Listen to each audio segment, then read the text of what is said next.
hari besar gereja, salah satunya adalah Paskah, dan juga hari ini adalah kematian Tuhan Yesus Kristus atau yang seringkali disebut dengan Jumat Agung. Nah, saudara yang terkasih di dalam Tuhan, kita masih menyisahkan pembahasan kita mengenai tema besar between grace and judgment, di antara kasih karunia dan penghakiman. Dan kita semua minggu yang lalu mempelajari seputaran tentang grace dalam konteks adalah special grace, dan kita masih menyisakan satu poin di sana tentang bagaimana orang-orang yang sudah menerima kasih karunia itu. Sehingga pada kesempatan pagi hari ini kita akan melanjutkannya. Saya akan menguraikannya untuk mengingatkan kita lebih dulu, lalu kemudian kita akan sampai kepada topik yang menjadi pembahasan kita. 1 Tesalonika 5 ayat yang ke-23. Kita baca ayat ini lebih dulu. 1, 2, 3. Semoga Allah damai sejahtera menguduskan kamu seluruhnya, dan semoga roh, jiwa, dan tubuhmu terpelihara sempurna dengan tak bercacat pada kedatangan Yesus Kristus Tuhan kita. Bapak Ibu Saudara yang terkasih di dalam Tuhan Yesus Kristus, sekali lagi tema yang masih menjadi sorotan dan pembahasan kita adalah between grace and judgment. Dan hari ini kita masuk pada bagian yang ketujuh dari pembahasan kita. Dan kita sudah sampai kepada pembahasan mengenai special grace atau kasih karunia secara khusus. Nah, dalam pembahasan kita di hari Minggu kemarin, saya sudah menguraikan kepada kita apa saja bentuk dari special grace itu.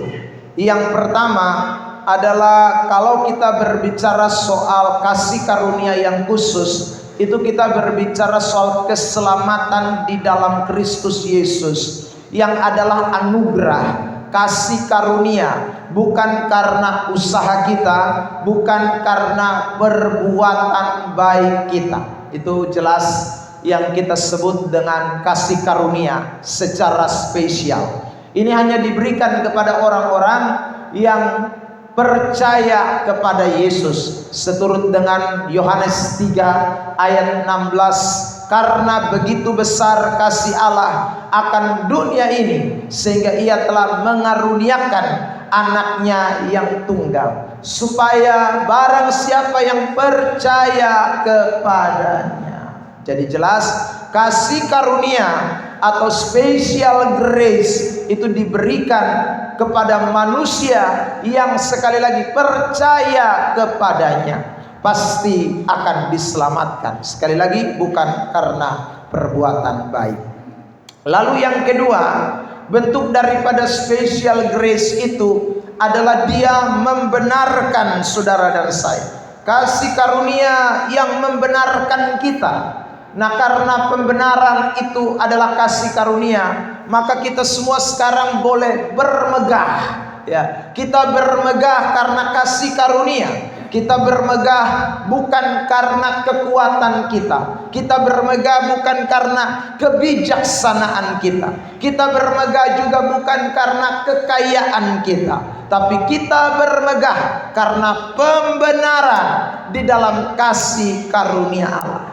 Kenapa? Karena lewat pembenaran itu menjadi pintu untuk kita melihat hal-hal yang Tuhan kerjakan di dalam hidup kita. Berkat-berkat yang Tuhan berikan kepada kita itu dikerjakan lewat yang namanya pembenaran oleh kasih karunia. Makanya semua kita yang menyadari bahwa hari ini saya mengalami sesuatu, itu karena pembenaran dari kasih karunia Allah, bukan karena perbuatan kita. Sehingga kita beroleh sesuatu yang hari ini kita bisa nikmati, entah itu berupa berkat-berkat jasmani, juga berkat-berkat secara rohani. Semuanya itu kita peroleh, semuanya kita dapat, itu karena kasih karunia di dalam Kristus Yesus. Nah, dan hari ini kita akan memperhatikan yang ketiga, yaitu tentang kasih karunia yang menguduskan saudara dan saya. Saudara yang terkasih di dalam Tuhan, perhatikan ayat yang tadi kita sudah baca, 1 Tesalonika pasal yang kelima, ayat yang ke-23. Di situ dikatakan dengan sangat jelas, semoga Allah damai sejahtera menguduskan kamu seluruhnya. Jadi jelas Allah yang menguduskan kita. Kalau dikatakan Allah yang menguduskan kita, itu berarti pengudusan itu juga adalah pemberian Allah. Kalau dikatakan Allah yang menguduskan saudara dan saya, itu berarti sekali lagi pengudusan kita itu karena kerja Allah bagi kita semua. Kalau kita mempelajari kata kudus ini di dalam teks bahasa asli Alkitab atau bahasa Yunani, itu dipakai kata hagios. Hagios itu artinya dipisahkan dari. Jadi Tuhan itu menguduskan saudara dan saya, itu Dia pisahkan kita dari dunia, Dia pisahkan kita dari dosa, Dia pisahkan kita dari kutuk, Dia pisahkan kita dari maut, Dia pisahkan kita dari hal-hal yang najis. Itu namanya kudus. Jadi kerja kekudusan itu adalah karena kasih Allah, itu karena kemurahan Allah. Itu yang kita sebut dengan grace. Lalu bukan hanya saja Dia kuduskan kita, ada kata selanjutnya yang saya garis bawahi, yaitu kata terpelihara. Ditulis dalam bahasa Yunani tereo. Kata tereo itu artinya saudara yang terkasih di dalam Tuhan, bahwa suatu tindakan yang Allah kerjakan di dalam hidup kita untuk benar-benar menguduskan saudara dan saya secara sempurna. Dari kata tereo itu muncullah kata terios, saudara yang terkasih. Makanya ada mobil merek Terios, ya. Kenapa dibilang Terios? Artinya terpelihara. Nah itu saudara, ya, dijaga, dirawat. Nah itu kata terpelihara. Jadi Tuhan ini bukan hanya pisahkan kita, Dia bukan hanya saudaraku membuat kita keluar dari kenajisan, Dia bukan hanya buat kita menjadi orang-orang yang terpisah dari dosa, Dia bukan hanya membuat saudara dan saya sekarang ada di posisi yang baru, status yang baru, yang namanya kudus, tetapi juga Dia kemudian memelihara kita di posisi itu. Dia jaga kita dengan sempurna di posisi kekudusan itu. Dikatakan dalam ayat itu, saudaraku, sehingga tak bercacat pada kedatangan Yesus Kristus yang kedua kali. Jadi kalau kita ini menjaga kekudusan kita sendiri, waduh tentu tidak bisa, ya. Tetapi Allah lebih dulu mengerjakannya. Allah lebih dulu melakukannya lewat karya salibnya. Makanya hari ini kalau kita belajar tentang Jumat Agung, tentang kematian Tuhan Yesus Kristus, itu memang betul-betul agung, begitu mulia, begitu sakral. Kenapa dikatakan mulia? Kenapa dikatakan agung Jumat ini? Karena sekali lagi ada sejumlah karya-karya yang dikerjakan dalam peristiwa ini. Jadi Dia bukan hanya sekedar mati lalu kasih kita surga selamat, bukan. Tapi Dia membenarkan kita, itu juga karena salib. Dia menguduskan kita, itu juga karena salib. Dia menjaga saudara dan saya tetap hidup di dalam kekudusan, itu juga karena salib. Makanya disebut Jumat Agung.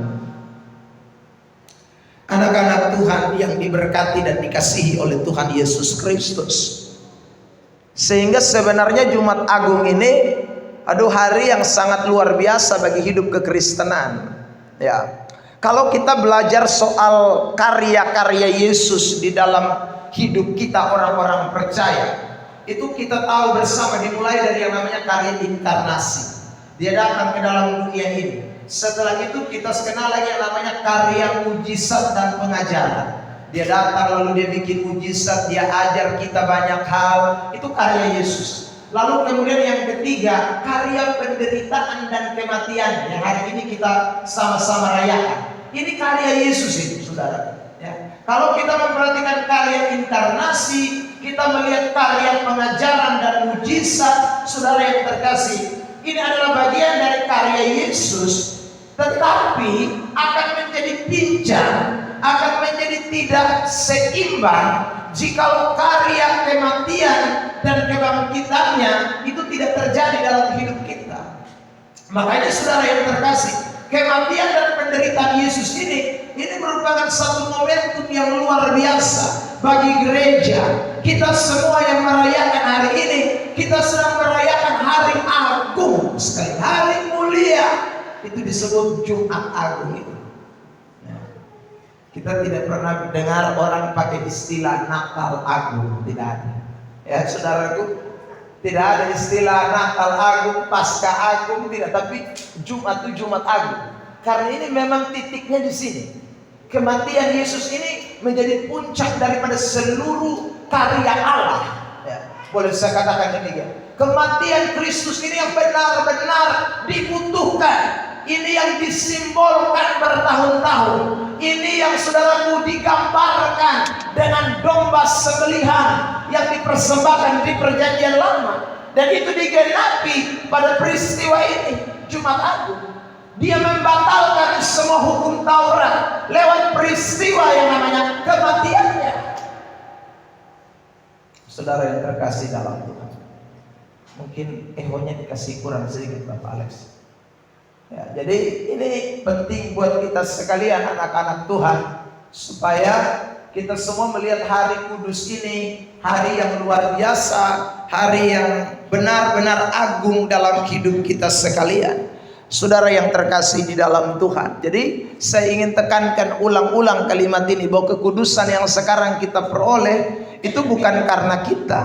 Kekudusan yang sekarang kita dapat itu bukan karena saudara dan saya, tetapi karena Kristus atau Allah yang telah mengerjakannya. 1 Korintus pasal 1 ayat 30 juga memberikan pernyataan itu buat kita semua. Mari kita baca ayat ini bersama-sama. 1, 2, 3.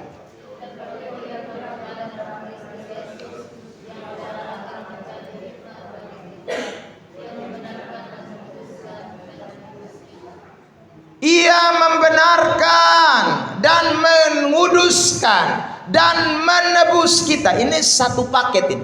Semuanya terjadi di dalam Kristus Yesus lewat peristiwa agung mulia yang namanya Jumat Agung. Ya. Jadi dia membenarkan kita, itu terjadi pada hari ini. Dia menguduskan saudara dan saya, itu terjadi pada hari ini. Dia menebus kita, itu juga terjadi pada hari ini. Jadi di satu hari ini Tuhan mengerjakan berapa banyak hal yang sangat bermanfaat dalam hidup kekristenan kita ini, saudara yang terkasih di dalam Tuhan. Makanya kalau orang sampai tidak memaknai Jumat Agung ini dengan baik, dengan sungguh-sungguh bernilai, aduh rasanya hidup kekristenan itu tidak ada arti, tidak ada guna, saudara yang terkasih. Ya, sebab di dalam peristiwa Jumat Agung inilah kita memperoleh banyak hal. Kita menerima sesuatu yang benar-benar mulia. Saya ulang-ulang ini kalimat. Saya berharap kita bisa tangkap dengan lebih baik. Ya. Ini peristiwa yang ajaib. Ini peristiwa yang luar biasa. Tanpa ini peristiwa, semua pengiringan kita tidak ada guna. Ya. Tanpa ini peristiwa tidak ada pembenaran. Tanpa ini peristiwa tidak ada pengudusan. Tanpa ini peristiwa tidak ada penebusan. Nah kalau tidak ada itu semua, bagaimana kita mau selamat? Bagaimana kita mau masuk surga? Bagaimana kita bisa beroleh hidup kekal? Itu mustahil, saudara. Tetapi pembenaran dibuat, pengudusan dibuat, penebusan dilakukan, supaya hari ini saudara dan saya lepas dari dosa. Supaya dosa tidak lagi kita ada di perbudakan itu. Kita benar-benar dimerdekakan. Kita benar-benar mengalami pembebasan dari Tuhan. Itu karena sekali lagi peristiwa Jumat Agung. Nah, orang-orang yang sudah dibenarkan, orang-orang yang sudah dikuduskan, orang-orang yang sudah ditebus, itu tidak berarti akhirnya kita ini tidak menghargai kasih karunia Allah. Hari Minggu saya sudah menyampaikan kepada kita, kasih karunia itu memang pardeo, gratis, saudara, tetapi bukan murah. Saya berharap ini tetap dipikirkan dan diingat baik-baik. Saudara, ingatlah bahwa pengorbanan Yesus Jumat Agung itu memang peristiwa yang tidak merupakan suatu bagian daripada keputusan atau kehendak manusia. Bukan kita yang paksa dia harus mati, tidak. Tapi itu benar-benar adalah satu pemberian kasih karunia yang Allah anugerahkan kepada gerejanya, yang Allah berikan kepada saudara dan saya. Tetapi saya ulang, meskipun ini pemberian yang cuma-cuma, pemberian yang gratis, disebut dengan kasih karunia, tetapi itu tidak berarti ini murahan, ini gampangan, ini sesuatu yang nilainya ece-ece. Tidak. Ini sesuatu yang punya kualitas sangat luar biasa. Sekali lagi, ayat yang saya tunjukkan kepada kita dalam kitab 1 Petrus pasal 1 ayat 18 dan 19 itu memberikan catatan itu buat kita semua. Ditampilkan di isi worship, saudara yang terkasih. Itu memberitahu kepada kita bahwa ini darah yang mahal. Kalau darah itu adalah darah yang mahal, itu berarti penebusan kita itu penebusan yang mahal. Kalau darah itu dikatakan di dalam teks ini 1 Petrus 1 ini ayat 18 itu tidak bisa dibandingkan dengan emas, tidak bisa dibandingkan dengan barang yang fana. Itu berarti penebusan kita itu bukan penebusan murahan. Kekudusan yang Tuhan kasih itu bukan kekudusan murahan. Itu benar-benar punya nilai yang sangat tinggi. 1 Petrus 1, 18, 19. Jemaat, mari kita baca ini. 1, 2, 3.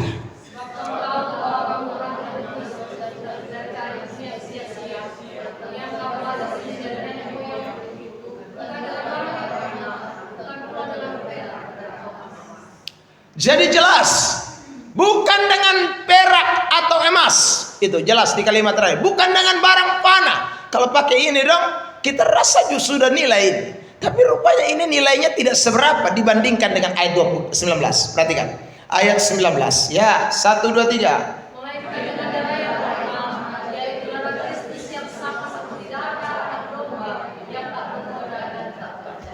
Melainkan dengan darah yang mahal. Waktu dia bilang emas, perak, dia tidak bilang mahal. Waktu dia bilang barang fana, dia tidak bilang mahal. Tapi begitu sampai kepada kata darah, dipakai kalimat penjelasan selanjutnya, ini mahal. Seolah-olah Petrus mau kasih tahu sama pembaca surat Petrus bahwa ingat, ini memang pengorbanan yang gratis. Ini memang pengudusan gratis. Ini memang pembenaran gratis, tapi bukan murahan. Kalau namanya bukan murahan, tidak boleh ada orang yang main-main dengan ini pengudusan. Tidak boleh ada orang yang sekali lagi anggap rendah ini pengudusan. Kalau itu orang bermain-main dengan ini pengudusan, berarti dia anggap pengorbanan ini atau pengudusan ini, pembenaran ini, itu tidak ada arti. Atau sekali lagi murahan. Anak-anak itu murahan. Kemarin waktu mobil mogok di naik hotel, lalu kemudian saya pulang dengan istri, sampai di rumah saya langsung tidur. Istri bilang, "Bye, Oto kasih tinggal di sana, mau waktu tidurnya nyanyi." Sebentar kasih dalam tuh. Ya, saking saya terasa capek, sore mau khotbah lagi, ya saya pikir-pikir sudahlah istirahat dulu lah. Jadi mobil saya kasih jemur panas nih. Di sana saya tidur enak-enak di sini. Mam tuh kesel. Kok bisa tidurnya nyakin dari siang-siang ini? Ya saudara, lo lihat ya. Saya mau kasih tahu saudara, barang yang kita punya di rumah saja yang kita anggap kita beli mahal, itu kadang-kadang kita hargai sekali. Ya. Waktu kita telantarkan begitu tuh ada rasa aduh ini kepemilikan saya. Kan ada tanggung jawab di sana. Saudara, padahal ini barang fana ini. Ya, saudara yang terkasih dalam tahu selain mobil, HP sah. Coba saudara HP itu, saudara akan buang-buang, tidak mungkin. Ya saudara, apalagi kalau semerek-merek iPhone, anak-anak Tuhan, itu dijaga mati, jaga mati. Kendaraan kita, motor, mobil, segala macam, saudara. Makanya orang pernah cerita, ya kalau ada orang celaka, yang diangkat duluan saudaraku, kalau pemiliknya datang, kalau misalnya motor yang dia bawa itu bukan dia punya, maka pemilik datang, dia tidak lihat lu yang ada celaka, dia lihat itu motor, keadaan baik atau tidak. Ya, kenapa ini? Karena ini barang berarti bagi dia. Nah, saudara bisa bayangkan hal-hal yang akan rusak, hal-hal yang akan punah, hal-hal yang sifatnya terbatas, itu saja kalau harganya mahal, kita jaga mati punya. Apalagi ini, dia tidak terbatas, nilainya tidak ada turun naik, tidak terpengaruh dengan inflasi, tidak terpengaruh dengan naik turun harga emas, tidak ada pengaruh. Darah Yesus sekali mahal, terus mahal sampai selama-lamanya. Itu bukan dulu yang terbaik buat Tuhan Yesus. Ini bukan main gila. Makanya sampai di hari kita memperingati lewat perjamuan kudus, saudara yang terkasih, itu untuk mengingatkan kita kan. Ayat yang suka saya baca 1 Korintus 11. Perhatikan ayat 23. Ketika perjamuan kita baca ini ayat, saudara yang terkasih. Ini sebagai peringatan supaya kita jangan main-main. Ayat 23. Sebab apa yang telah kuteruskan kepadamu telah aku terima dari Tuhan, yaitu bahwa Tuhan Yesus pada malam waktu ia diserahkan mengambil roti. Lalu kemudian ayat 24. Dan sesudah itu ia mengucap syukur atasnya. Ia memecah-mecahkan dan berkata, inilah tubuhku yang diserahkan bagi kamu. Perbuatlah ini menjadi 1, 2, 3 peringatan. Supaya kita tidak boleh lupa. Oh ini mahal, ini mahal, ini mahal, ini mahal. Ayat 25. Saudara, 1 Korintus 11. Demikian juga ia mengambil cawan sesudah makan, lalu berkata, cawan ini adalah perjanjian baru yang dimateraikan oleh cuma sambung darah. Perbuatlah ini setiap kali kamu meminumnya menjadi 1, 2, 3. Ingat. Jadi ini waktu kita minum anggur, waktu kita makan roti, ingat itu pengorbanan Yesus yang mahal harganya, pengudusan Yesus yang mahal harganya, pembenaran Yesus yang mahal harganya, bukan murah. Makanya simbol tanda waktu kita makan perjamuan kudus, saya selalu berkata, mari angkat cawan di atas tangan, di atas lebih tinggi dari atas kepalamu, sebagai tanda engkau menghormati darah Kristus. Ini simbol sebenarnya yang ingatkan kepada kita, ini darah mahal. Sampai beta waktu mau minum, beta peringati saja, beta angkat. Padahal ini peringatan loh. Ini cuma simbol. Ini bukan darah asli. Tapi waktu kita minum saja kita menghormati, kita tandai penghormatan itu. Karena ini bukan darah main-main. Anak-anak Tuhan, orang yang bangun rumah masih percaya pengorbanan darah saja. Udah rasa itu darah kambing dengan darah ayam jantan yang gosok di tiang kak dong itu, dong anggap itu berkuasa. Padahal cuma darah ayam yang kalau kena penyakit ayam mati.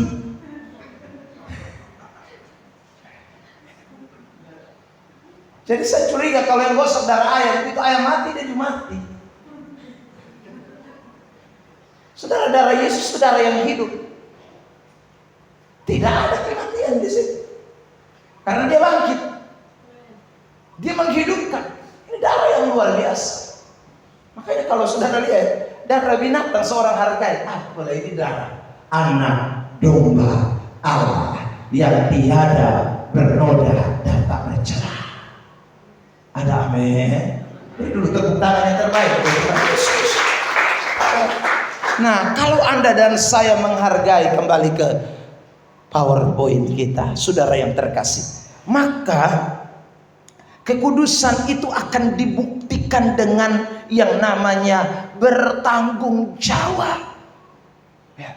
Kita menerima kekudusan yang adalah kasih karunia karena darah Kristus yang mahal. Kita tidak main-main itu, kita akan bertanggung jawab sekali itu. pembenaran yang Allah berikan, keselamatan yang Allah berikan, kekudusan yang Allah berikan.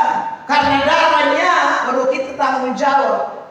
Kita akan bertanggung jawab. Ini free tapi ini mahal. Ini gratis tapi ini mahal. Saya mesti bertanggung jawab. Saya tidak bisa main-main dengan hal yang mahal ini, saudara yang terkasih dalam Tuhan. Jadi kalau orang tidak bertanggung jawab, itu hanya dua kemungkinan, saudara. Satu, memang dia belum terima darah Kristus. Dua, dia memang anggap remeh pengorbanan Yesus. Makanya dia main-main. Sebab kalau orang terima sungguh-sungguh barang mahal ini, kalau orang terima sungguh-sungguh darah mahal ini, dia pasti bertanggung jawab. Dia tahu persis apa yang dia harus lakukan sebagai orang-orang percaya.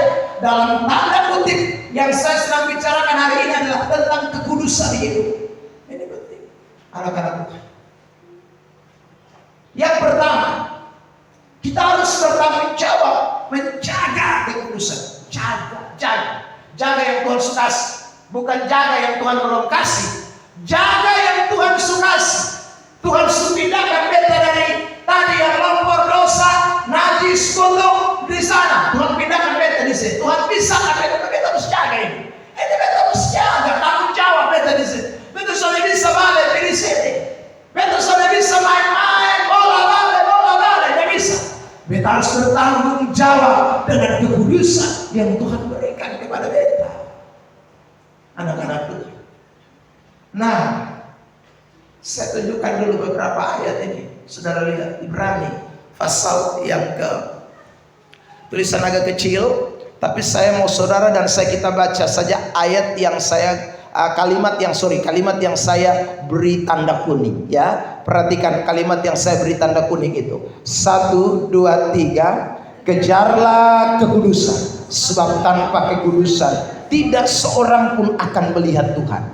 Jagalah supaya jangan ada seorang pun menjauhkan diri dari kasih karunia Allah. Jadi ini jelasin. Kejar kekudusan, jaga. Saudara, itu ayat mengatakan, jangan sampai ada orang yang menjauhkan diri dari kasih karunia Allah. Ingat ya, kasih karunia Allah itu menguduskan kita. Tadi kata hagios artinya pisahkan kita. Sudah kita di sini, jangan kita lalu jauh dari sini. Kita pergi lagi di pada tempat kita di kudus nih. Tempat kita ini hagios. Tempat kita ini ada tempat yang baru. Tempat keselamatan, tempat pembenaran, tempat penebusan, tempat kekudusan. Jangan jauhkan ini dari kita, anak-anak Tuhan. Jangan. Itu tanggung jawab kita. Jaga itu. Jaga. Saya berikan implementasinya lebih nyata. Bagaimana bentuk kita menjaga kekudusan itu? Ini penting, saudara yang terkasih dalam Tuhan.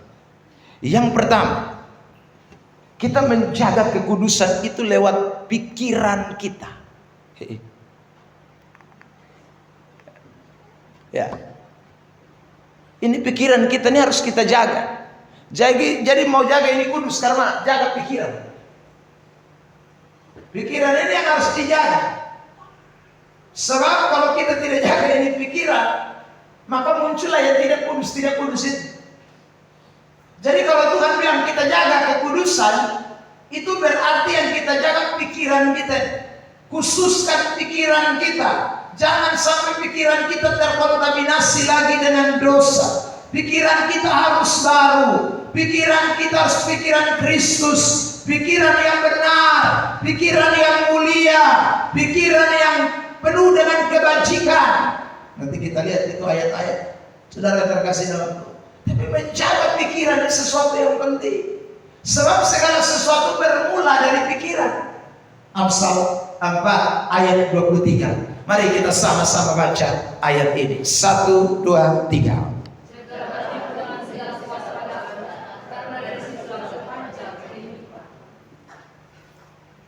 Jagalah hati. Ini bicara soal pikiran. Hati yang dimaksud itu adalah pikiran. Saudara yang terkasih dalam Tuhan.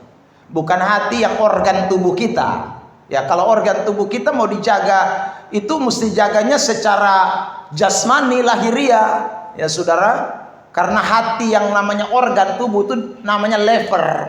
Ya makanya kenapa orang kalau tidak jaga hati yang lever itu, ya kena penyakit lever itu, saudara. Jadi jaganya secara jasmani.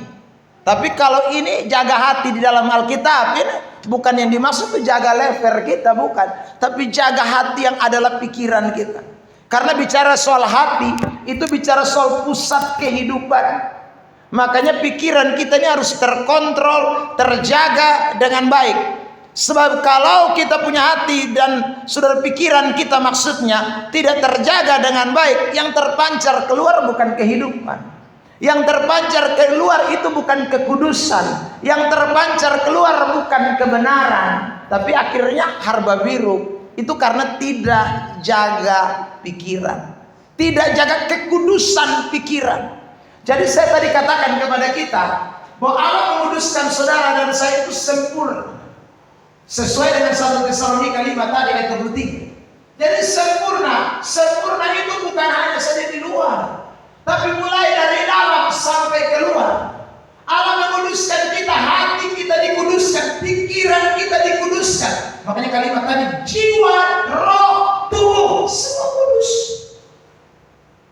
Nah kita juga mesti begitu. Jangan bukan luar saja, mesti dari dalam, mesti dari pikiran, mesti dari hati kita.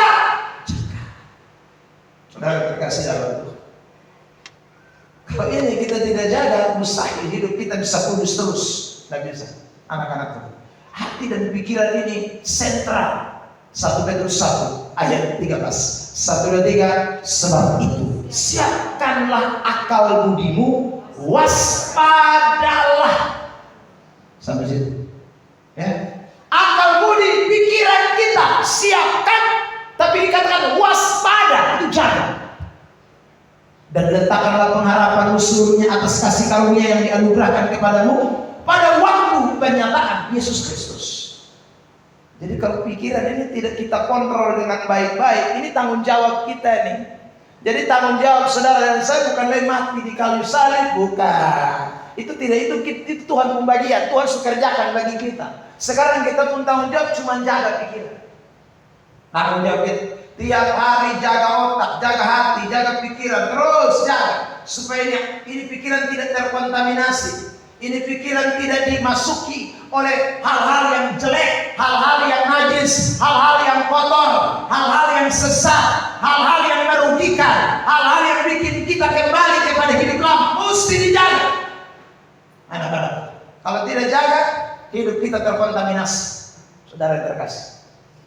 Tapi ini sekali lagi diawali dari kalau kita sadar, wih darah Yesus ini mahal. Kenapa saya mesti jaga pikiran saya? Karena darah yang menguduskan saya mahal.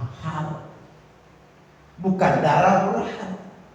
Makanya banyak ayat di dalam Alkitab bicara seputaran tentang pikiran kita. Ya. Coba tampilkan beberapa di isi worship, saudara yang terkasih dalam Tuhan. Misalnya, saudara, di dalam kitab Filipi pasal 4 ayat yang ke-8. Perhatikan ayat itu. Filipi pasal 4 ayat yang ke-8. Filipi 4 ayat 8. Ya, 1, 2, 3. Jadi akhirnya saudara-saudara, semua yang benar, semua yang mulia, semua yang adil, semua yang suci, semua yang manis, semua yang sedap didengar, semua yang disebutkan kebajikan dan patut dipuji. Kita punya kuasa untuk mengendalikan pikiran kita. Saudara yang terkasih dalam Tuhan. Iya, kita ini punya kekuatan. Ini namanya tanggung jawab. Ini yang namanya, saudaraku, free will-nya kita, kebebasan kita. Makanya kita beda dengan binatang, kita beda dengan anjing, kita beda dengan babi. Babi dan anjing tidak punya kekuatan untuk saudaraku mengolah otak dan pikiran mereka, tidak bisa. Mereka hanya punya insting, selalu saya katakan, insting saja. Makanya kalau katak itu berenang bisa, tapi dia hanya bisa kayak katak selamanya. Tidak bisa katak berenang kayak bebas, tidak bisa. Saudara terkasih, atau katak berenang kayak dada. Sejak kapan sudah lihat ada katak berenang kayak dada? Karena katak tidak bisa mencerna, mengolah pikirannya, tidak bisa. Dia diberi hanya insting saja. Saudara yang terkasih dalam Tuhan, ya, anjing itu juga kadang-kadang kalau diajar bisa pintar. dia sepintar yang bisa diajarkan. Dia tidak mungkin bisa menciptakan sesuatu dari dirinya. Mustahil. Saudara yang terkasih dalam, tapi beda dengan manusia. Manusia beda. Makanya kita ini disebut makhluk mulia. Iya. Maka tadi saya bilang, manusia kalau dia latihan berenang, saudara, dia bisa gaya kata, gaya bebas, gaya dada. Kalau saya gaya batu. Gaya batu itu jatuh langsung hilang. Saudara terkasih dalam Tuhan. Sebagian kita mungkin banyak yang gaya batu juga. Ya, itu saudara, karena kita punya pikiran. Ingatlah baik-baik. Makanya kita ini tidak bisa kalau kita bilang, ini karena saya, ini karena setan, ini karena dia, ini karena si itu, si B, si C. Jaga pikiran kita. Setan memang menyerang kita. Orang di sekitaran kita bisa mempengaruhi saudara yang terkasih. Tetapi keputusan ada pada saya dan saudara. Kita punya pikiran. Saya mau benar, saya mau mulia, saya mau suci, saya mau adil, saya mau baik, saya mau yang berguna, saya mau kebajikan, atau saya mau jelek, saya mau dosa, saya mau pikir kotor. Itu dari saya. Itu dari saya. Bukan karena si A, si B, si C, dan si S, setan. Anak-anak Tuhan, kadang-kadang kita ini suka salah setan. Ya, sama kayak Adam dan Hawa toh. Waktu dua jatuh di dalam dosa, dua mulai bilang ini gara-gara ini. Adam bilang Hawa, Hawa bilang setan. Kita manusia juga kadang-kadang begitu. Saudara yang terkasih dalam Tuhan. Padahal kita punya pikiran yang Tuhan kasih untuk bisa memikirkan, untuk dapat memutuskan, untuk dapat melakukan sesuatu. Ya, saya ulang lagi, kita ini bukan binatang, anak-anak Tuhan.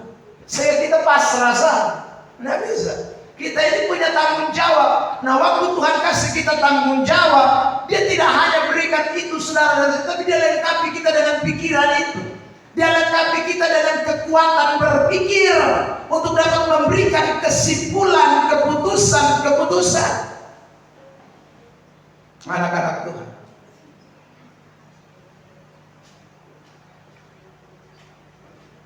Pasal 2 ayat 5. Filipi masih. Filipi pasal 2 ayat 5. Tergantung sekarang Anda mau berpikir pakai pikiran siapa.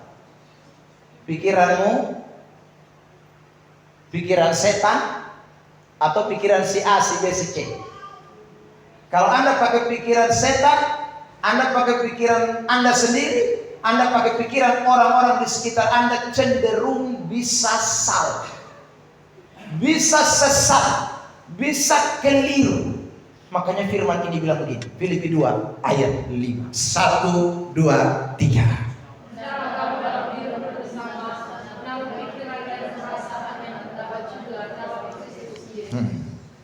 Makanya kita diajar untuk menaruh pikiran, perasaan bukan punya kita, tetapi yang terdapat juga dalam Kristus Yesus. Bilang sama-sama dengan saya harus pakai pikiran Kristus. 1, 2, 3. Ya. Itu yang akan buat saudara jaga hati dan pikiran dengan sungguh-sungguh. Kalau Anda pakai pikiran Kristus, terkontaminasi pasti. Saudara yang terkasih. Ya, mungkin saya pernah kasih contoh di tempat ini. Saudara, saya lupa persis siapa yang bicara, tapi ada ahli, ada orang pemikir dari neuroscience yang bicara ini. Dia mengatakan begini, jangan pernah menuruti pikiranmu yang muncul pertama kali. Ya, saudara. Dia bilang jangan pernah ikuti pikiran yang muncul pertama kali, karena itu pasti cenderung lebih, persentasenya lebih banyak salah. Contoh, saudaraku yang terkasih, waktu kita dikejar anjing, pikiran yang pertama muncul apa? Coba jujur, waktu Anda tiba-tiba keluar dari situ, anjing, keluar pergi. Pikiran muncul pertama apa? Lari. Tapi coba kamu lari. Kalau itu anjing tidak kejar kamu, saudara terkasih, oh itu lebih bahaya. Tapi coba Anda jangan lari. Tapi itu biasanya muncul pada pikiran yang kedua, bukan pertama.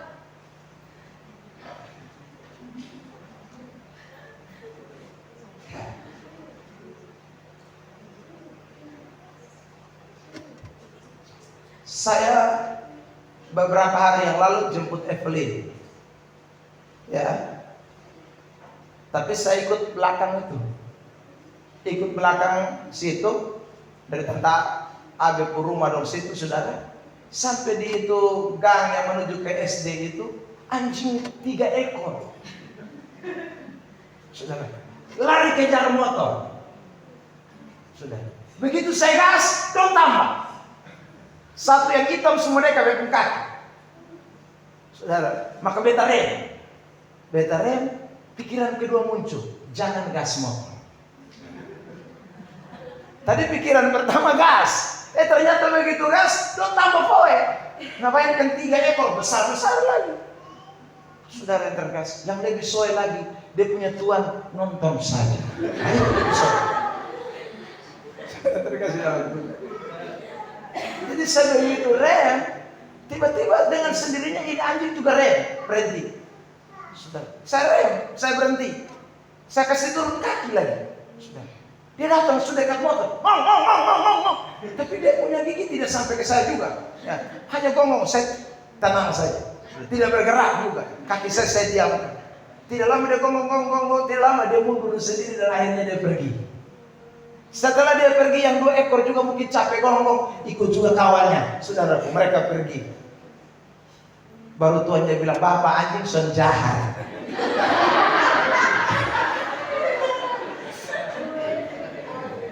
Anak-anak itu mau balas dia juga, ya sudah diam. Sudah start kembali motor, lalu kemudian jalan. Anak-anak Tuhan, pikiran pertama itu terkadang muncul dari diri kita. Ya, sehingga saya pikir-pikir ini orang yang pemikir neuroscience ini, oh ini betul juga ini. Ya, oh terkadang pikiran yang pertama itu tidak selalu benar. Tidak selalu, mungkin ada benar, tapi presentasinya lebih banyak salah. Kenapa? Karena pikiran pertama itu dipengaruhi oleh situasi. Pikiran pertama itu didesak oleh situasi. Sehingga keputusan kita bisa salah, keputusan kita bisa keliru. Anak-anak Tuhan, Anda kalau lihat orang muka asam, jangan langsung kasih kesimpulan dia sedang marah. Jangan. Itu pikiran pertama.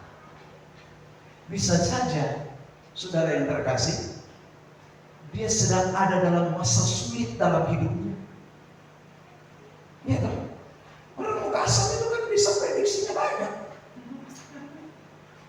Saudara yang terkasih, mah lagi kumat juga bisa asam. Iya kan? Saudara yang terkasih, jadi tidak salah. Tapi kadang-kadang kita begitu lihat dia memang suka beta, kelihatan dari muka. Akhirnya kita yang terganggu.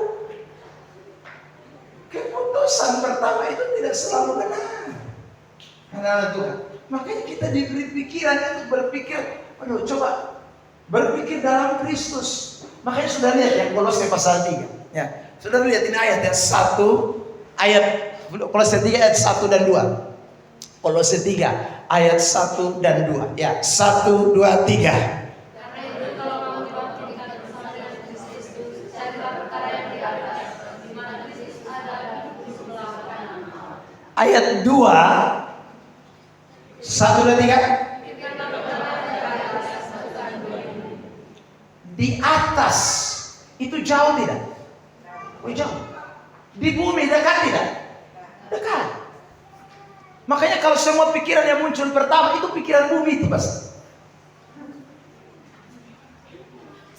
Tapi coba Anda berpikir lebih jauh. Pikirkanlah perkara yang di atas. Tuhan, yang masih muda, Waktu kita pacaran, jatuh cinta. Waduh, pikiran kita itu terkontaminasi dengan kata cinta, cinta. Sudah. Sehingga kita hanya pikir bumi saja. Bumi itu apa saja? Dia ganteng. Aduh, dia tinggi lah. Ini kan bumi semua. Otak kita hanya berkisar di bumi. Saudara.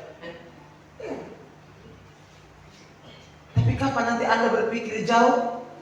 Waktu Anda sudah lewati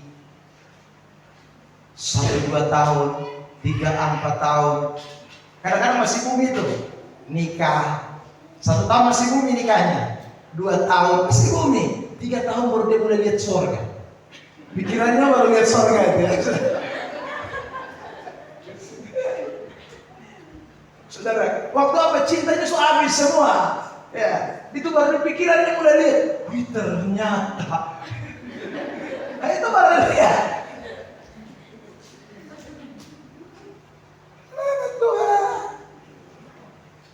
Kita nih telat, betul-betul. Orang bilang lola berpikir. Ya, makanya saya hari ini ingin bicara buat kita ini. Coba kita belajar sungguh-sungguh dari firman ini. Jangan dibutakan ya dengan setan iblis yang berusaha sekali dengan berbagai macam cara. Bikin kita tidak mau pikir yang jauh, pikir yang di atas, nggak mau dia. Sehingga kita hanya terputar di bumi. Ya, keputusan kita jadi salah. Keputusan kita jadi keliru. Akhirnya kita yang harusnya jaga kudus, jaga hidup benar, jaga hidup suci, jaga hidup berkenan kepada Allah. Akhirnya tidak berkenan kepada Allah. Tadi malam selesai saya khotbah di Fatu Veto dalam persekutuan doa gabungan Gemit Kota Kupang. Saudara yang terkasih dalam Tuhan, selesai saya starter auto hidup. Ya, begitu beta pun turun menuju PPL ini otomatis. Pikiran pertama yang muncul apa? Orang bengkel dong nih memang. Karena mobil baru 1 hari, perbaiki nah. Saudara terkasih, wih dong ini mulai tipu beta lah ini. Ya, wih pikiran muncul itu. Saudara, starter auto sudah hidup lah. Parkirlah di pelnis itu. Tapi sudah saya tidak keluar dari mobil, tidak buka kap juga, karena saya percaya ini pasti mereka kemarin kerja tidak beres ini. Itu pikiran saya muncul itu. Saudara yang terkasih, saya teleponlah mereka yang kemarin kerja. Saudara, saya bilang tolong dulu teh otomatis ulang sama kayak kemarin. Oh bapak di posisi di mana? Saya share lock, datanglah. Saudara yang terkasih, kurang lebih setengah jam lah dia datang. Dia datang saudara. Mana bapak kunci izin pinjam? Ustaz, tidak ini pompa aman bapak. Kok kenapa jadi tidak mau hidup bersama kayak kemarin? Dia bukalah kap depan, sudah buka kap depan, ternyata selang bensin yang masuk ke filter itu ternyata lepas. Kapan lepas? Sudah terkasih. Ceritanya ini kemarin waktu di naik koten, sebelum orang bengkel datang, ada saudaraku pertolongan pertama D3K. Ya saudara. Nah pertolongan pertama ini kan bukan orang bengkel. Jadi buka kap, cabut satu, habis cabut tidak cok kembali. Kap ditutup, saudara yang terkasih dalam Tuhan. Ya, akhirnya orang bengkel datang, dia hanya tahu, saudara, karena saya sudah bicara bahwa ini masalah ini. Jadi datang kota, oh betul bapak, pompanya tidak hidup ini, bensin tidak naik. Ya saudara. Jadi dia tidak pusing lagi dengan soal buka kap, tidak, dia hanya ganti. Dia kasih turun itu tangki di bawah, lalu kemudian dia ganti, pasang auto dia start hidup. Karena mungkin bensin pertama naik. Saudara yang terkasih, tapi itu memang mujizat juga. Bayangkan itu auto start dari naik koten naik sampai di Sikumana, habis di Sikumana saya dari sini ambil Sikumana datang di Bolok, saudara, dengan bensin punya selang tidak tersambung. Jadi setiap kali gas bensin mengalir. Saudara yang terkasih dalam Tuhan, Sorenya lagi pakai menuju saudaraku Batu Peto. Dengan aman-aman. Tanpa ada saudaraku ya ganjal apa-apa. Oto juga lari dengan stabil. Pas pulang, putar start hidup pertama juga masih baik. Putar keluar juga masih baik. Turun berjemaah. Saudara terkasih. Lalu dia datang, dia buka, lalu dia bilang begini, Bapak ini kok ini siapa yang cabut ini selang? Kok ini hanya masalah di selang saja 5. Dia langsung coba bilang, Bapak pistar, sudah auto sembunyi itu. Betul, begitu saudara dia sambung, saya pistar, auto bunyi langsung. Pikiran pertama membawa pada dosa. Maka hal pertama yang aku lakukan adalah minta maaf. Itu saudara, minta maaf. Yang pertama saudara saya aduh minta maaf kakak Bapak minta maaf tadi besok pikir kakak dong kerjanya berat ini betul suganti ulang lain pompa bensin ini saudara yang terkasih. Ya, pikiran pertama terkadang tidak jauh, hanya seputaran di apa yang kita hadapi. Saudara terkasih dalam Tuhan. Itulah jadi sebabnya saudara dan saya jangan selalu berpikir negatif. Jangan. Ya. Coba jaga hati dan pikiran kita untuk melihat pikiran Kristus itu nyata di dalam hidup kita. Begitu saya turun dari mobil, istri langsung tanya, Bapak bagaimana, kenapa rusak lagi? Pasti saya yakin pikiran pertama juga yang muncul. Karena itu langsung saya nyanyi, semua baik, ya semua baik. Ya saudara, ya. Karena sekali lagi Tuhan ajar kita untuk jaga pikiran kita. Nah, ini hari kita semua belajar. Sebab kalau kita pemikiran kita tidak jaga, tiap hari kita akan hidup tidak kudus. Tiap hari kita akan jatuh di dalam dosa. Tiap hari kita akan melakukan hal-hal yang tidak menyenangkan dari berbagai aspek, dari berbagai segi kehidupan anak-anak Tuhan. Makanya ayat-ayat ini sekali lagi penting buat kita semua. Ayo kita punya tanggung jawab jaga pikiran. Kita punya tanggung jawab untuk jaga pikiran tiap hari. Makanya waktu saudara berdoa, minta kepada Tuhan, Tuhan jaga hati saya, jaga pikiran saya, beri saya kepekaan untuk tidak mengambil keputusan-keputusan yang salah, yang membuat saya terperangkap di dalam dosa, yang membuat saya berpikir negatif. Jangan, saudara yang terkasih dalam Tuhan. Kenapa itu ayat tadi Filipi pasal 2 ayat yang ke-5 ada kata begini, pikiran dan perasaan. Menariknya saudara yang terkasih dalam Tuhan, kata hendaklah kamu dalam hidupmu itu ditulis dalam bentuk feminim. Ya, di dalam bahasa asli Alkitab bahasa Yunani itu ada yang namanya maskulin. Itu menunjuk kepada ciri penulisan, menunjuk kepada jenis. Kalau maskulin itu lebih kepada laki-laki, kalau feminin itu kepada perempuan. Kalau natur itu netral, saudara, dia tidak mempengaruhi laki-laki dan perempuan, artinya umum, universal. Nah, ini ayat ditulis dalam bentuk feminin. Makanya ada kata bukan hanya pikiran, tetapi perasaan. Ini menarik. Sudah terkasih dalam Tuhan. Ya. Pikiran dan perasaan, dua-dua ini punya kait mengait.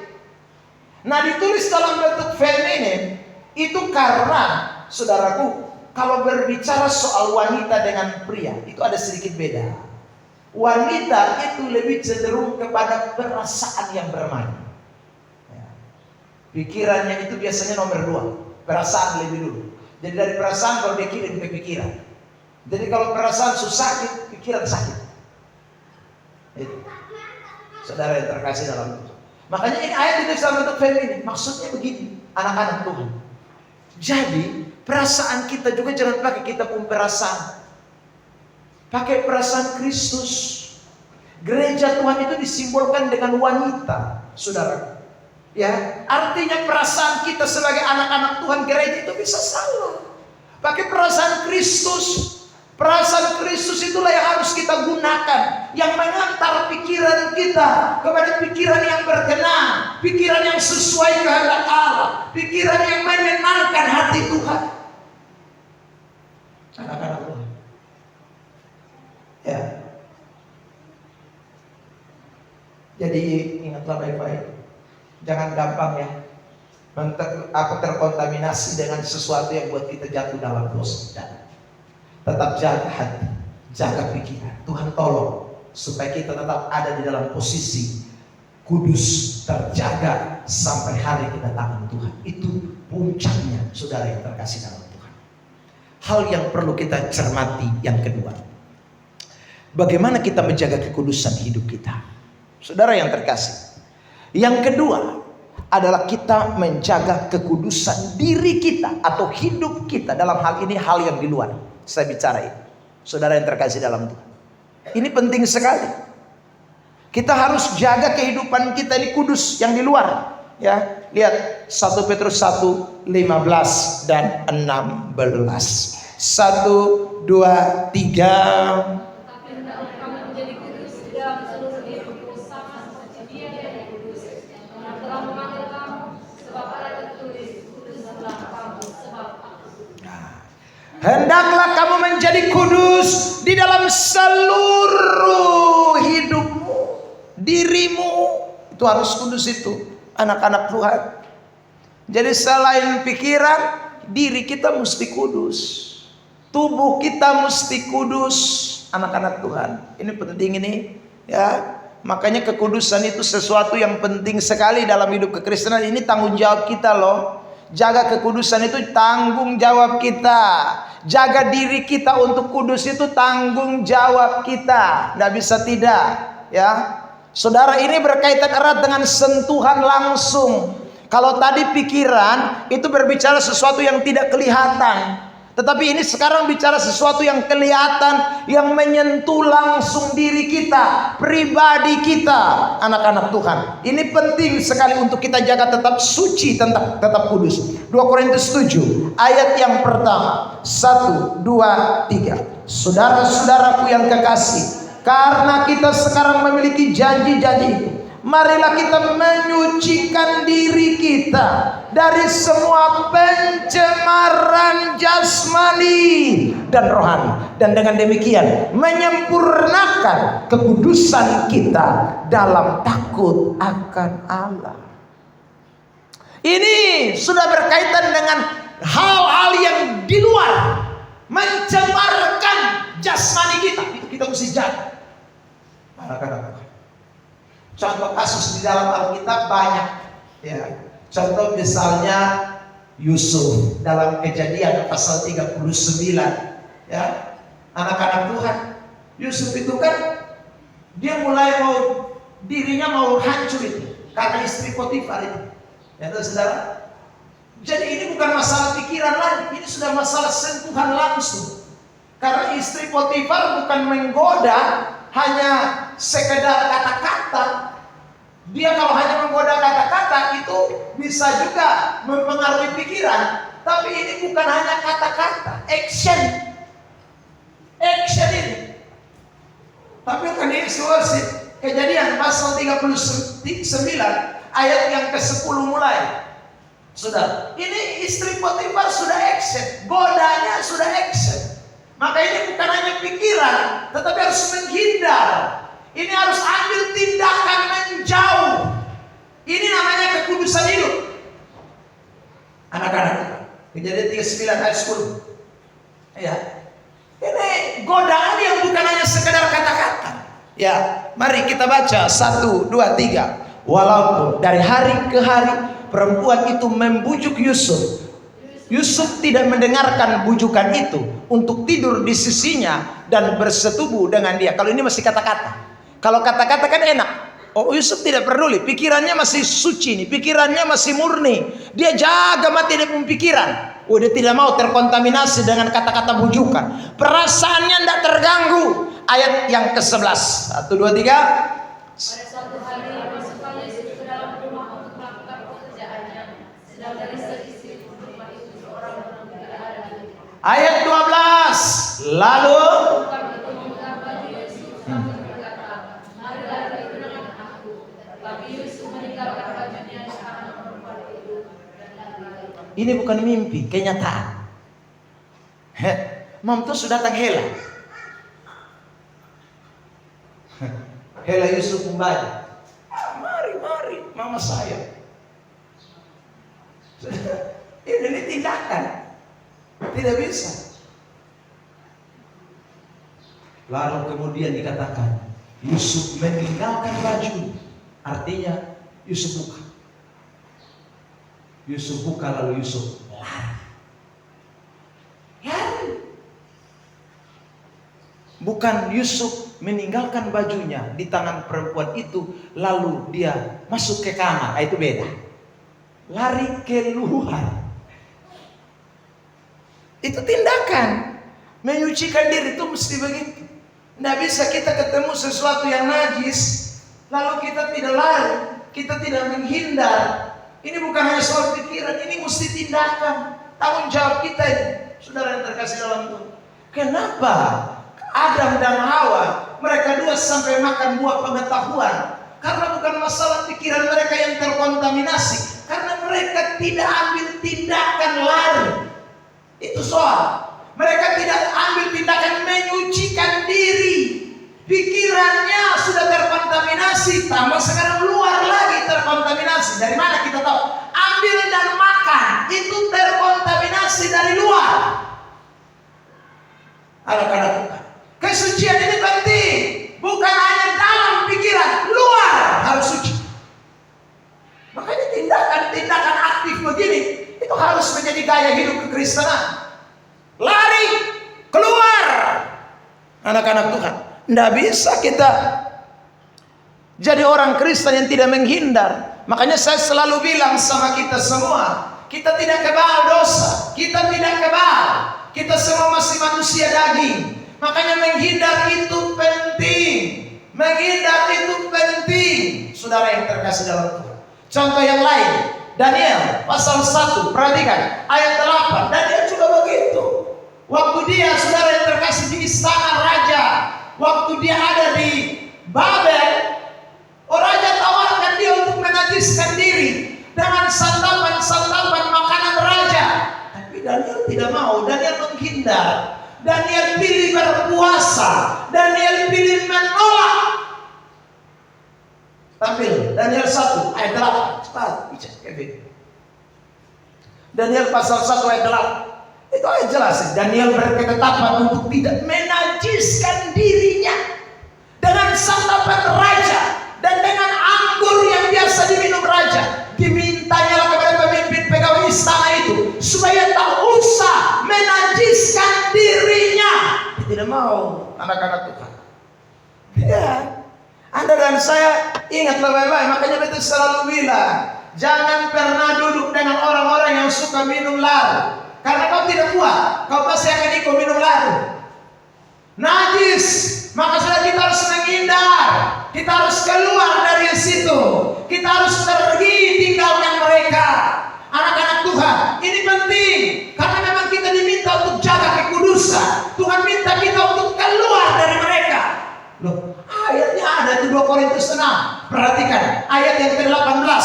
Saudara yang terkasih, 17-18. 2 Korintus pasal 6, tampilkan 17-18. Ya, sebab itu jemaat 1, 2, 3. Dari antara mereka dan pisahkanlah dirimu dari mereka. Firman Tuhan, dan janganlah menjamah apa yang najis, maka aku akan. Jadi kita memang diminta untuk keluar, pisahkan diri, tidak bisa kita gabung tuh, anak-anak. Sekali lagi, makanya saya minta maaf ini saya sudah ngomong untuk berkali-kali. Ya, saya sudah tidak bisa ambil keputusan. Saya akan keluar dari pesta pora, keluar, pisahkan diri, keluar dari najis. Memang itu bagian usaha kita. Kita mau usaha apa lagi?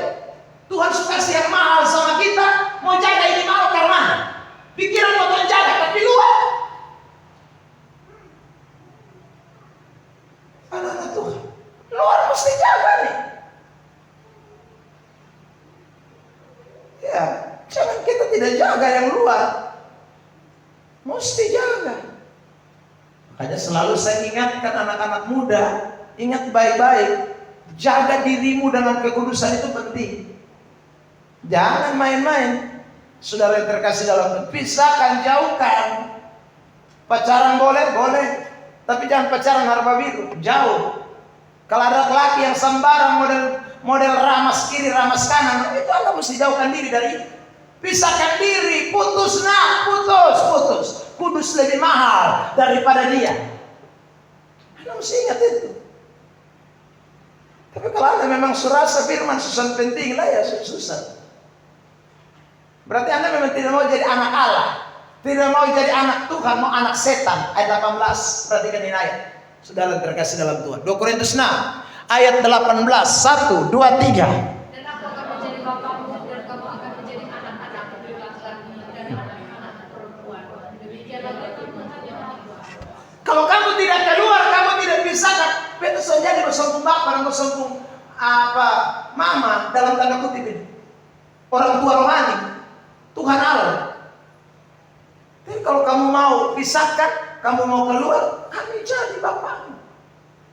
Allah. Waduh, saudara yang terkasih, saya kan selalu bilang jadi anak presiden saja orang bangga, apalagi ini jadi anak Allah. Tapi syaratnya cuma ingat, pisahkan dia. Tidak boleh. Dalam kenajisan Tuhan tidak mau. Makanya tadi dalam kitab Ibrani dia bilang kalau tanpa kekudusan kita tidak bisa lihat Allah. Makanya kekudusan itu penting sekali. Kesucian itu penting. Jaga hidup kudus. Jaga. Tadi pikiran tapi hidup juga harus kudus. Hidup tiap hari ini bersentuhan dengan itu. Bersentuhan dengan ketidakkudusan. Tapi kita harus berani menolak. Tidak. Saya lebih jaga. Dengan siapa saya? Darius itu raja. Daniel itu cuma orang buangan. Tapi dia tetap melihat Tuhan lebih tinggi dari Darius. Yusuf itu sama. Pembantu rumah tangga. Istri Potifar itu pejabat punya istri. Saudara terkasih dalam itu 01, 02 di Mesir. Itu orang bukan main-main gila. Wah, selingkuh dengan 02 istri satu suka. Tapi tidak. Bagi Yusuf, kekudusan di hadapan Tuhan lebih penting di atas segala-galanya. Tepuk tangan dulu yang terbaik. Jadi jangan jual kau punya kekudusan hanya dengan nilai rendahan dong itu. Jangan. Saudara yang terkasih dalam Tuhan. Aduh, jangan. Untuk kesekian kalinya saya selalu bilang, jangan. Ingat baik-baik. Siapapun dia. Saya ulang lagi. Yusuf itu istri Potifar. Bukan kelas ece. Anak-anak Tuhan. Dan untuk kesekian kalinya mungkin saya sudah bicara kepada kita. Tidak ada yang namanya istri pejabat pada waktu itu jelek. Tidak ada. Tidak ada. Istri pejabat semua cantik-cantik. Mengkilat semua.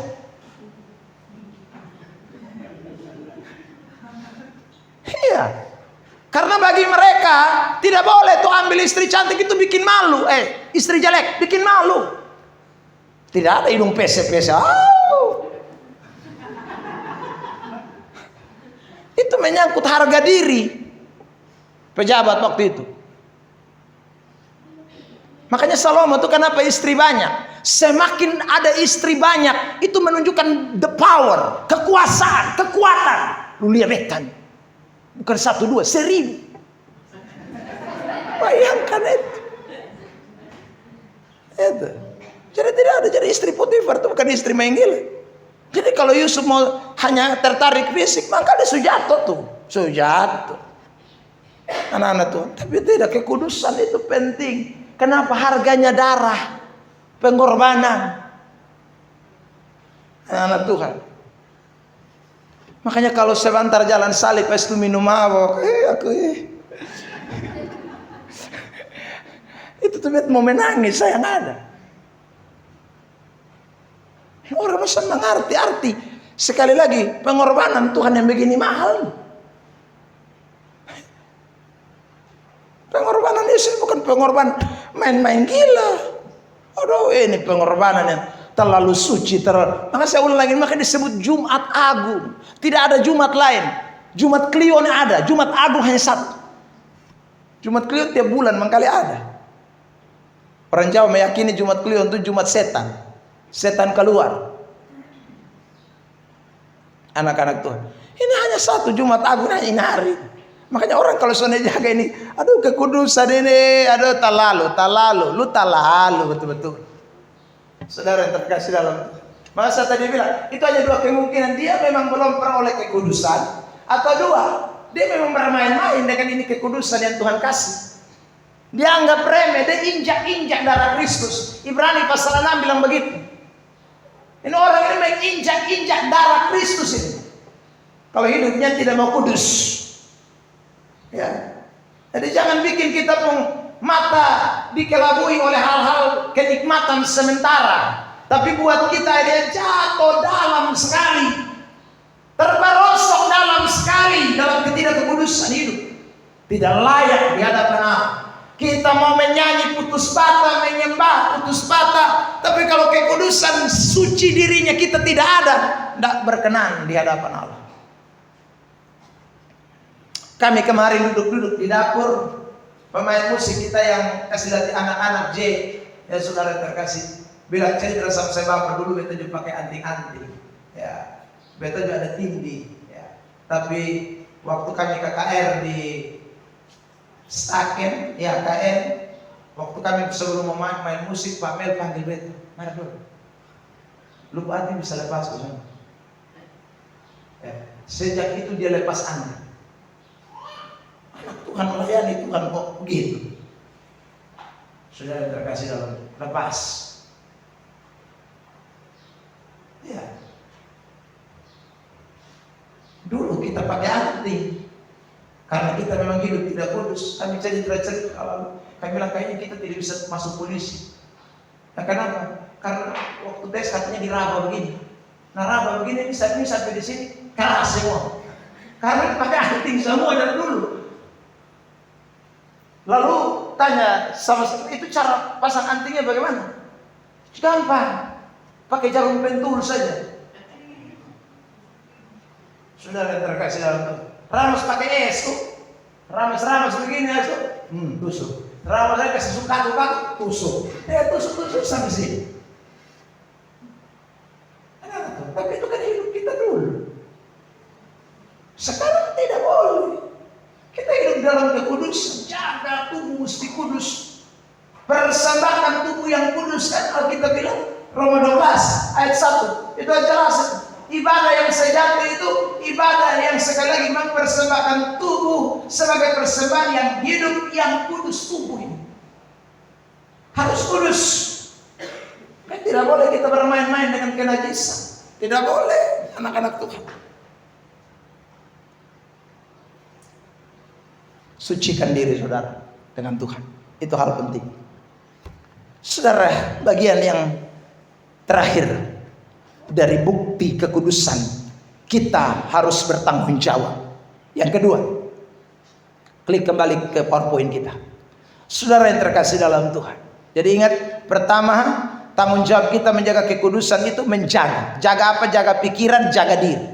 Yang kedua, saudara yang terkasih, bagaimana kita bisa menjaga kekudusan hidup yang adalah kasih karunia Allah dalam tanggung jawab kita? Yang kedua, saudara yang terkasih, adalah bertanggung jawab untuk menghasilkan kekudusan. Perhatikan kata menghasilkan. Ini lebih tepat kepada ingin kekudusan itu berlipat ganda. Ingin kekudusan itu meningkat. Tuhan sudah kasih kekudusan, tapi kekudusan itu mesti dimultiplikasi. Harus bertambah, harus tambah lebih baik. Ya, saudara yang terkasih, itu tanggung jawab kita tuh. Tuhan kerjakan pertama, tapi kemudian kita mulai mengerjakan selanjutnya, meningkatkan selanjutnya. Allah tetap memelihara kita, tapi kita punya tanggung jawab, namanya free will. Ini kebebasan kita, tapi tanggung jawab ini. Anda dan saya mau mengabaikan ini, atau mau kerjakan terus keselamatan itu, atau kekudusan itu, tambah hari tambah lebih baik. Makanya ada ayat-ayat perintah. Misalnya Galatia 5 ayat 22 dan 23. Perhatikan teks itu. 1, 2, 3. Tetapi buah roh ialah kasih, sukacita, damai sejahtera, kesabaran, kemurahan, kebaikan, kesetiaan, kelemah lembutan, penguasaan diri. Kata penguasaan diri itu sebenarnya kekudusan. Tidak ada hukum yang menentang hal-hal itu. Ini semua mesti berbuah. Kasih berbuah, sukacita berbuah, damai sejahtera, semua datang dari Roh Kudus. Tapi mesti terus keluar. Tambah hari tambah lebih banyak, tambah hari tambah lebih menyenangkan, tambah hari levelnya harus tambah lebih baik. Itu orang Kristen yang menghargai pengorbanan Yesus. Itu kalau kita tahu darah Yesus itu mahal. Makanya kalau saudara baca talenta, dia katakan ada dia kasih 5 talenta, ada dia kasih 2, ada dia kasih 1. Tapi bukan soal banyaknya, tapi bagaimana kamu melipat gandakan. Karena dia datang, dia akan tanya, apa yang sudah kamu kerjakan? Saya kasih kamu 5, tapi kalau kamu kubur, tidak ada guna. Saya kasih 2, kerjakan, guna. 1, kerjakan, guna. Karena Tuhan yang lihat, dia lihat adalah bagaimana kita mengusahakan, bagaimana kita menghasilkan lebih, bagaimana kita mengerjakan. Itu yang Tuhan mau. Makanya anak-anak Tuhan, kekudusan itu harus terus dihasilkan lebih lagi. Kekudusan itu harus terus keluar. Nah, ada 2 cara yang saya mau kemukakan pada kesempatan ini. Yang pertama, saudara, bentuk kita menghasilkan kekudusan itu adalah kita harus terus mengisi hidup kita dengan firman. Ini penting sekali. Sebab waktu kita mengisi hidup kita dengan firman, kekudusan itu akan keluar semakin lebih baik. Kekudusan itu akan semakin nyata. Kolose 3 ayat yang ke-16. 1, 2, 3. Hendaklah perkataan Kristus diam dengan segala kekayaannya di antara kamu, sehingga kamu dengan segala hikmat mengajar dan menegur seorang akan yang lain. Dan sambil menyanyikan mazmur dan puji-pujian dan nyanyian rohani, kamu mengucap syukur kepada Allah di dalam hatimu. Perkataan Kristus diam dengan segala kekayaan di antara kamu. Baru kamu akan punya hikmat, pikiran yang bagus. Kamu akan mengerti sesuatu. Kamu akan melakukan sesuatu yang mengucap syukur, dikatakan puji-pujian kepada Allah, nyanyian kepada Allah. Ini persembahan-persembahan hidup kita. Nah, Bapak Ibu Saudara sekalian yang dikasih oleh Tuhan. Jadi kalau kita ini hidup kita diisi dengan firman, kekudusan itu akan bertambah. Kita akan menghasilkan kekudusan terus menerus. Perhatikan, tampilkan di SC Worship Mazmur 119 ayat yang ke-9 dan ayat 10. Mazmur 119 ayat 9, 10, 11. 3 ayat lah. Kita perhatikan ayat itu. Ini Raja Daud yang menulis. 1, 2, 3. Dengan apakah seorang muda mempertahankan kelakuannya bersih, dengan menjaganya sesuai dengan firman. Dengan segenap hatiku aku mencari Engkau, janganlah biarkan aku menyimpang dari perintah. 11. Dalam hatiku aku menyimpan janji, supaya aku jangan berdosa terhadap Engkau. Jadi kalau saudara baca ini jelas, orang bisa jaga kesucian hidup itu kalau ada firman di dalam hidupnya. Kenapa? Karena waktu firman tambah ada dalam hidup saudara, itu kekudusan, kesucian itu akan dilahirkan terus. Tadi saya beri contoh kenapa Yusuf, kenapa Daniel, itu karena mereka itu hidup mereka diisi firman. Kalau diisi firman, lahirlah kekudusan, lahirlah kekudusan, lahirlah kekudusan. Makanya orang Kristen tidak bisa kalau hidup ini tidak diisi dengan kebenaran. Kalau hidup ini tidak diisi dengan kebenaran, lahirnya dosa, lahirnya salah, lahirnya melenceng, lahirnya hal-hal yang najis, itu pasti. Tapi firman membuat hasil bagus, hasil menyenangkan. Yesus beri perumpamaan dalam Matius 13 tentang bagaimana penabur benih. Saudara ingat itu ayat kan? Mulai ayat 1 dan seterusnya. Ada 4 jenis tanah. Kamu tanah mana? Kalau tanah yang baik itu dikatakan berbuah 60, 30, 100. Tidak ada yang tidak berbuah. Hasil pasti keluar. Jadi kalau buahnya namanya kekudusan, hari ini 30, akan keluar naik lagi 60. Kalau 60 naik lagi 100. Kalau ada firman. Tapi kalau tidak ada firman, mustahil. Saudara yang terkasih dalam Tuhan, biar kita berteriak soal kekudusan sampai Tuhan Yesus datang kembali yang kedua kali, ya begitu terus saja orangnya, ya. Karena dia tidak menumbuhkan kebenaran itu dalam hidupnya. Firman itu tidak bekerja dalam dirinya. Saudara yang terkasih dalam Tuhan. Yang kedua, ya kembali kepada isi PowerPoint kita. Saya cepat saja di bagian penutup ini. Saudara yang terkasih dalam Tuhan, kita harus banyak melatih diri kita untuk disiplin rohani. Tidak bisa tidak. Hidup kekristenan itu harus melatih diri supaya menjadi disiplin. Kalau kita tidak latih diri kita, bagaimana? Latihan ini penting, saudara. Mulai ambil sikap, ambil tindakan, latih. Itu bagian daripada pikul salib, penyaliban kita. Latih diri kita, anak-anak Tuhan. 1 Tesalonika 4 ayat 7. 1, 2, 3. Tetapi latihlah dirimu beribadah. Itu penting. Di ayat 8 dia berkata begini, latihan badani terbatas, tetapi latihan batinia itu, latihan ibadah itu tidak terbatas. Itu punya pengaruh besar. Ya, saudara. Itu latihan badani terbatas gunanya, tetapi ibadah itu berguna dalam segala hal karena mengandung janji baik untuk hidup ini maupun untuk hidup yang akan datang. Hari-hari ini saya suka, saudaraku yang terkasih dalam Tuhan, karena saya lihat orang olahraga ini semakin tambah banyak. Kapan nanti ya saya omong dengan saya lupa. Saudara, coba saudara lihat hari Sabtu, hari Minggu, atau secara khusus hari Sabtu ya. Itu di El Tari itu manusia sesat. Olahraga semua datang jalan santai. Dia olahraga luar biasa. Bahkan hari-hari lain sore dan pagi itu orang rata-rata lari. Jembatan Pitu, ya, jalur Ampapulu, ini kera monyet di bawah. Bukan monyet yang lari, manusia yang lari di itu apa sana. Aduh, rame sekali. Motor diparkir lalu mereka lari-lari. Ya, saya dengan istri juga ada rencana mau ikut lari juga. Ya sudah terkasih, itu baik, itu berguna. Tapi itu hanya sementara, terbatas. Saya berharap saudara dan saya, kita ini juga latihan badani, latihan rohani kita juga harus lebih lagi itu. Latihan rohani itu penting, mulai pengendalian diri, penguasaan pikiran, penguasaan diri kita, mulai tidak terganggu dengan hal-hal yang saudara mempengaruhi hidup saudara dan saya. Itu latihan. Tiap hari mesti latihan itu. Anak-anak Tuhan. Ya, kalau mau lihat hasil baik, kalau mau lihat hasil lebih baik, saudara, ya, orang kalau latihan itu tambah hari tambah meningkat tuh, meningkat. Saudara yang terkasih dalam Tuhan, ya, dulu saya hobi sekali push up dulu, saudara. Sekarang satu kali turun habis. Ya sudah. Dulu hobi push up, saudara. Orang kalau push up, dia pertama kali push up, saudara yang terkasih, mungkin hanya 5 atau 2. Besok dia push up lagi, saudara yang terkasih, mungkin masih 5-2. Lusa dia push up lagi, tidak mungkin hanya 5-2, tidak mungkin. Itu akan naik. Tambah hari dia pusat, tambah hari dia pusat. Oh, dia tambah biasa, terbiasa. Ada hasil yang akan dia lihat. Sudah terkasih dalam, itu latihan badani. Itu terbatas, tapi itu punya hasil. Apalagi latihan rohani. Itu mengandung janji baik untuk hidup hari ini maupun hidup yang akan datang. Beri tepuk tangan terbaik untuk Yesus Kristus.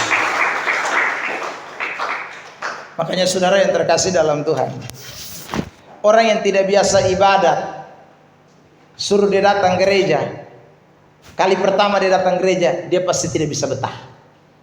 Pertama. Tapi coba dia biasakan. Besok dia datang lagi, minggu depan dia datang lagi. Sudah. Tambah hari kalau dia terbiasa, dia akan rasa bahwa saudara terkasih dalam Tuhan, itu sesuatu yang sudah menjadi bagian. Ya, anak-anak Tuhan. Ini persoalannya adalah kalau orang itu mau lakukan terus, latih terus. Maka saya mau bilang sama saudara, saudara yang hanya cuma latihannya hanya hari Minggu, ya memang kalau saudara datang di ibadah Rabu, ibadah Jumat, ibadah Senin, atau ibadah-ibadah lain, saudara rasa kebosan. Tapi coba Anda latih terus. Anda datang terus, Anda latih, mustahil. Nanti kalau Anda tidak akan datang lagi, Anda rasa kurang. Karena Anda sudah biasa menghasilkan sesuatu di latihan itu. Anak Tuhan. Makanya pemazmur Bani Korah bilang, Mazmur 84 ayat 10-11. Dia bilang begini, lebih baik 1 hari di pelatarannya daripada 1000 hari di tempat lain. Kenapa dia ngomong itu? Karena dia Bani Korah itu tiap hari latihan menyanyi di bait suci. Ayat 10, bukan Mazmur 84 ayat 10. Ayat 11 tadi apa? Ayat. Sebab lebih baik 1 hari di pelataranmu daripada 1000 hari di tempat lain. Lebih baik berdiri di ambang pintu rumah Allah ku daripada diam di kemah-kemah orang Mazmur ini Mazmur Bani Korah. Bani Korah itu pemimpin pujian. Makanya dia rasa, kalau di bait suci itu dia rasa biasa. Dia latihan menyanyi tiap hari di bait Allah kok. Saudara yang terkasih dalam Tuhan. Iya. Kecuali ini disebut Mazmur orang fasik. Mazmur orang fasik akan beda. Sebab lebih baik 1 hari di Paklaru daripada 1000 hari di gereja. Itu kalau mazmurnya adalah mazmur orang fasik. Lebih baik 1 hari di tempat pesta daripada 1000 hari di gereja. Itu akan begitu, akan terbalik. Tapi kalau orang biasa di bait Allah sama kayak Bani Korah, dia akan bilang lebih baik 1 hari di pelataran, karena dia biasa latihan di bait suci, biasa di bait Allah, anak-anak Tuhan. Jadi biasakanlah diri saudara untuk hal-hal rohani. Kalau saudara biasa baca Alkitab 1 hari 1 pasal atau 1 hari setengah pasal, Anda akan terbiasa. Itu akan menjadi latihan terus. Dan itu akan membuat Anda rohanimu akan tambah lebih baik. Saudara yang terkasih dalam Tuhan, Anda latihan rohani untuk menolak hal-hal yang najis. Terbiasa, saudara yang terkasih dalam Tuhan, Anda juga akan jadi orang terbiasa benci dosa. Ya. Saya akan bilang, saya dulu ini kan pemadat rokok juga. Dan saya rokok paling pintar, tidak ada orang yang tahu. Saudara yang terkasih dalam Tuhan, hampir 1 kali saya ketangkap basah, tapi tidak ketangkap juga. Ya, karena merokok di dalam kamar mandi. Nah, kamar mandi itu kan asap rokok tidak lari di mana-mana, jadi baboho di dalam kan. Nah, saudara, habis isap puntungnya kasih masuk di dalam kloset, siram air, selesai. Saudara yang terkasih dalam, karena saya berpikir isap di kamar tidak aman. Isap di luar, di hutan-hutan tidak aman. Kayaknya di kamar mandi aman. Nah, isaplah, saudara. Begitu beta pun keluar kamar mandi, mam tua pun masuk. Bepu mama almarhum. Saudara, dia masih bilang,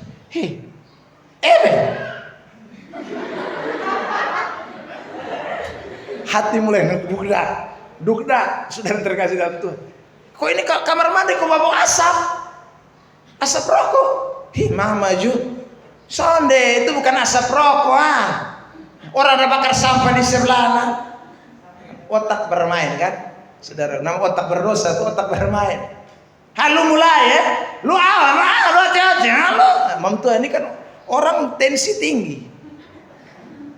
Saudara bilang, hai kita ada isap di mana? Datang kau cek.